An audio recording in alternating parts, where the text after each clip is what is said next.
अतिशय आदरणीय असणारं व्यक्तिमत्व। दोस्तों, जब भी देश की बात आती है, तो बात भारत माता की रक्षा करने वाले हमारे सैनिक और हमारे जो भाई हैं, जो वहाँ पे हमारी रक्षा के लिए दिन रात खड़े रहते हैं, डटे रहते हैं, उनकी पहले याद आती है।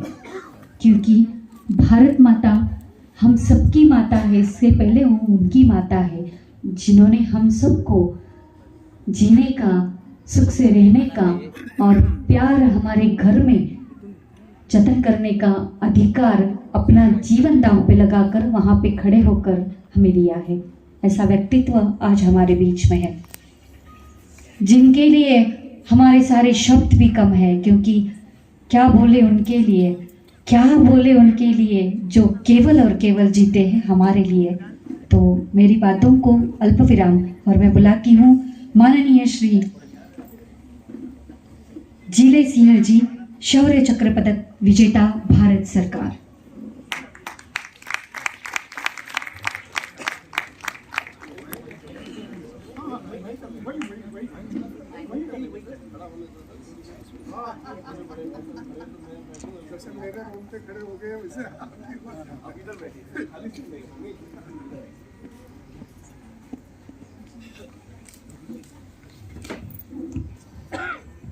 भारत माता की जय। भारत माता की जय। भारत माता की जय। जय भीम, जय हिंद, जय भारत, जय संविधान। मैं शौर्य चक्र जिले सिंह, सहायक कमांडेंट सीआरपीएफ से आज आप सबके सम्मुख यहाँ पे उपस्थित हुआ हूँ। उसका पूरा श्रेय मेरे बड़े भाई साहब श्री यशवंत मानखेड़ सर को जाता है। उन्होंने मुझे इनविटेशन दिया और मैं आपके बीच अपनी धर्मपत्नी के साथ, श्रीमती सुनीता देवी के साथ आ गया। सबसे पहले आप सभी ये जानते हैं कि फौज कैसे काम करती है।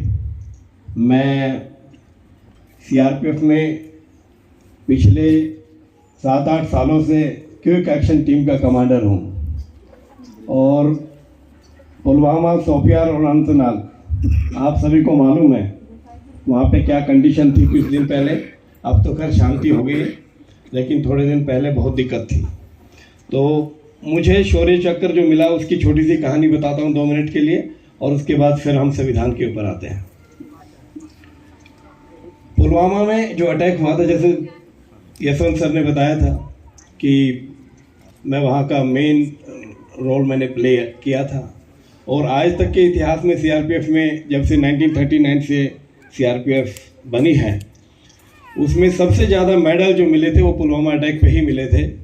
उसका मैं आपके सामने खड़ा हूँ, जो एक ऑपरेशन में 1 शौर्य, 2 कीर्ति, 3 पीपीएमजी, 11 पीएमजी, टोटल 17 मेडल एक ही। और उसका मुझे भारत सरकार ने आपके सामने जो शौर्य चक्र दिया, तो मैं आपके सम्मुख आज खड़ा हूँ। हुआ ये, ब्रीफ स्टोरी सुनाता हूँ कि एक हमारा कैंप है लेथपुरा, तो वहाँ पे जैसे मोहम्मद के 3 आतंकवादियों ने अटैक कर दिया था। और वो जो कैंप की बाउंड्री है वो 4.5 किलोमीटर की। आप सोचिए, तीनों तरफ पहाड़ी है, एक तरफ समतल जमीन है। और उस टाइम मैं क्विक एक्शन टीम का कमांडर था। ये बात है 30 और 31 दिसंबर 2017 की। तो तमाम एजेंसियाँ वहाँ पे लगी हुई थी, जिसमें वैली क्यूटी, अनंतनाग क्यूटी, और मैं south Kashmir officer range Awantipora का क्विक एक्शन टीम का कमांडर था। लगभग 2 बजे के आसपास कैंप पे अटैक हुआ था। और उस कैंप में हमेशा ही 1000-1200 आदमी रहते हैं, क्योंकि 3 कंपनियां रहती है और ट्रेनिंग सेंटर भी है। लगभग 1000 के आसपास आदमी, ट्रेनिंग सेंटर भी वहाँ पे है, तो वो चलता है। तो रात पूरी हो गई और हम सोचते रहे कि भाई ये ऑपरेशन कब ख़त्म होगा। तो वाकी टाकी लगा रखा था। और दिसंबर, आपको मालूम है 30 और 31 दिसंबर 2017 की बात है, जब यहाँ पे भी वैली में बहुत ज़्यादा -10 के आसपास रहता है, बर्फबारी रहती है, तो बहुत ज़्यादा ठंड थी। और उसके बाद हम सोच रहे थे कि कब ख़त्म हो जाए, कब हम मिलिटेंट को, आतंकवादी को मार गिराएं।